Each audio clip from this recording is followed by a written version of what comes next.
అప్పు అయితే రాజ్ కేసు గురించి ఆలోచిస్తూ ఉంటుందన్నమాట. నిజానికి బావ ప్రాణం పోసేవాడే కానీ తీసేవాడు కాదు.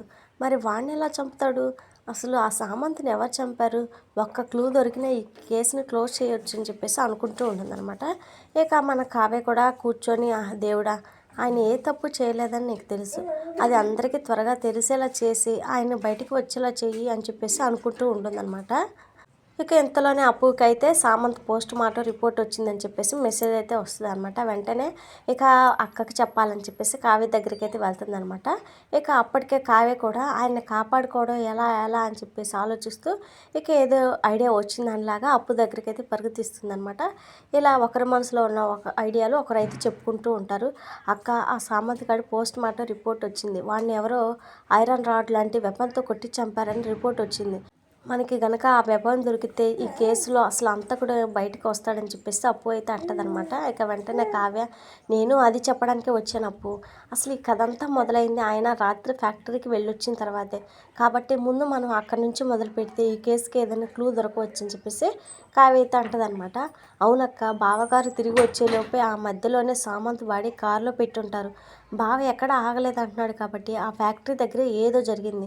రేపు ఇన్వెస్టిగేషన్ మొదలు పెడతా అని చెప్పేసి అప్పు అయితే చెప్తూ ఉంటుందన్నమాట. అసలు ఆ రౌడీలు ఎవరు? ఫ్యాక్టరీని తగలబెట్టాల్సిన అవసరం వాళ్ళకి ఏంటి అని చెప్పేసి కావ్య అనగానే, నాకు ఒకటి అనిపిస్తుంది అక్క, ఫ్యాక్టరీని తగలబెట్టడం వాళ్ళ ఉద్దేశం కాదు, బావని ఎలాగైనా సరే ఇందులో ఇరికించాలని చెప్పి చూశారు. ఇప్పుడు ఫ్యాక్టరీని తగలబెడితేనే కదా బావ బయటకు వచ్చేది, అప్పుడే కదా వాళ్ళు సామంత్ వాడిని కారులో పెట్టగలరు అని చెప్పేసి అప్పు అయితే అంటదనమాట. నువ్వు చెప్పేది నిజమే అప్పు, కావాలని ఆయన ఇరికించడానికి ఇదంతా చేశారని చెప్పేసి కావ్య అయితే అంటదనమాట.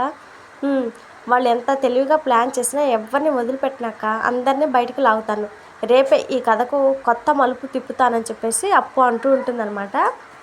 ఇక తర్వాత సీన్లో రుద్రాణి అయితే అనామికకి అయితే ఫోన్ చేస్తే అనామికని అయితే పొగుడుతూ ఉంటుందన్నమాట. భలే ఇరికించావు మా రాజుని, నాకు ఈ సీన్లో ఏది బాగా నచ్చిందో తెలుసా?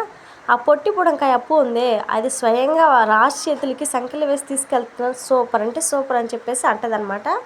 ఇక అలా పొగుడుతుండగానే, మరి గతంలో నన్ను చేతగాని దాన్ని అని చెప్పి తిట్టావు కదా అని చెప్పేసి అనామిక అనగానే, నువ్వు మరీ ఎంత ఫాస్ట్ అనుకోలేదు, ఏదో అనేసానులే సారీ అని చెప్పేసి అంటదనమాట రుద్రాణి. అది సరే కానీ మీరు మీ వాటా తీసుకొని త్వరగా అక్కడ నుండి బయటపడండి అని చెప్పేసి అనామిక అయితే అంటది. పడతాను కానీ నాకు డౌట్ ఉంది, అడగనా అని చెప్పేసి రుద్రాణి అయితే అంటదనమాట. ఏంటది అని చెప్పేసి అనామిక అయితే అంటుంది. ఇంకొన్ని రోజుల్లో నిన్ను పెళ్లి చేసుకుపోయే సామంత్ పాపం అని చెప్పేసి రుద్రాణి అనగానే, తనను గుర్తు చేసి నన్ను బాధ పెట్టకండి ఆంటీ అని చెప్పేసి అనామిక అయితే కోపంగా అంటదనమాట. నేను గుర్తు చేయడం లేదు, నీ పగకి నీ సామంత్ని అస్త్రంలో వాడుకోవడం నీ టాలెంట్కి మరో నిదర్శనం అని చెప్పేసి అంటున్నానని చెప్పేసి రుద్రాణి అయితే అంటది. అర్థం కాలేదంటే అని చెప్పేసి అనామిక అనగానే, నీకు అర్థమైందని నాకు తెలుసు, ఎందుకంటే నేను కూడా నీలానే పగతో రగిలేదాన్ని. సామంత్ చావుకి రాజు కారణం అయ్యాడు కాబట్టి అరెస్ట్ అయ్యాడు, ఇది అందరికీ తెలిసిన కేసు. కానీ రాజ్ అరెస్ట్కి సామంత్ చావును వాడుకున్నావని నాకు నీకు తెలిసిన నిజం, ఏమంటావు అని చెప్పేసి రుద్రాణి అయితే అంటదనమాట. అలా ఎలా గెస్ట్ చేశారని చెప్పేసి అనామిక అనగానే, నాకు అన్నీ అలా తెలిసిపోతాయి అనామిక, కళ్ళు చూసి ఆ కళ్ళు వెనుక దాగి ఉన్న నిజం ఏంటో గుర్తించగలనని చెప్పేసి రుద్రాణి అంటదనమాట. సూపర్, కరెక్ట్గానే గెస్ట్ చేశారు, మీకు మంచి ఫ్యూచర్ ఉందని చెప్పేసి అనామిక అయితే అంటదనమాట. పగ కోసం కాబోయే భర్త ప్రాణాలు సైతం త్యాగం చేయడం నీకు మాత్రమే సాధ్యం అని చెప్పేసి రుద్రాణి అయితే అంటది. ఆ విషయంలో కట్టుకున్న భర్తను వదిలేసినా కాబోయే భర్తను బలిచ్చినా నాకు పెద్దగా తేడా ఏం లేదా అంటే, రాజ్ ఫ్యూచర్ని శూన్యం చేయడానికి నేను సిద్ధంగా ఉంటాను, చూస్తూ ఉండండి, రాజ్ ఇక బయటికి రాలేడు అని చెప్పేసి ఫోన్ అయితే పెట్టేస్తాను అనమాట. ఇక అనామిక ఫోన్ పెట్టేయగానే, దేవుడా, పగ కోసం ప్రాణాలు తీయడానికి కూడా వెనకాడలేదు, దీంతో కాస్త జాగ్రత్తగా ఉండాలని చెప్పేసి రుద్రాణి అయితే అనుకుంటూ ఉంటుంది. ఇక కావ్య అప్పు ఇద్దరైతే పొద్దున్నే కానిస్టేబుల్స్తో కలిసి ఫ్యాక్టరీకి అయితే వెళ్ళి అక్కడ వాచ్మెన్ రాముల్ని అయితే అడుగుతూ ఉంటారనమాట.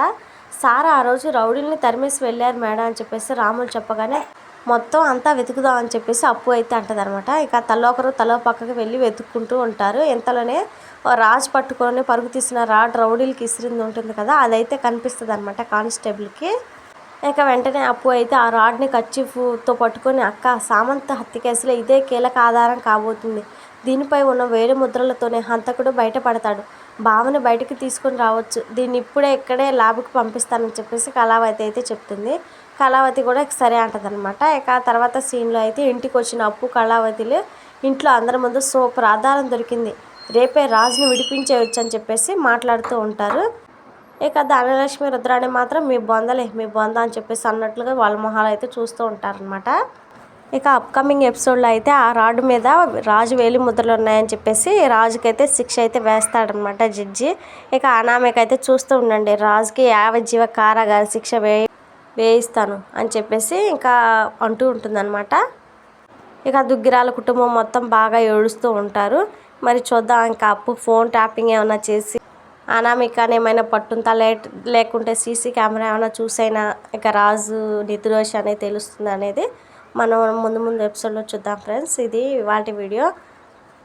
నెక్స్ట్ ఏం జరగబోతుంది ఏంటి అనేది మిస్ అవ్వకుండా తెలుసుకోవాలనుకుంటే మన ఛానల్ని వెంటనే సబ్స్క్రైబ్ చేసి పక్కనే ఉన్న బెల్ బటన్ని క్లిక్ చేయండి. Thank you friends.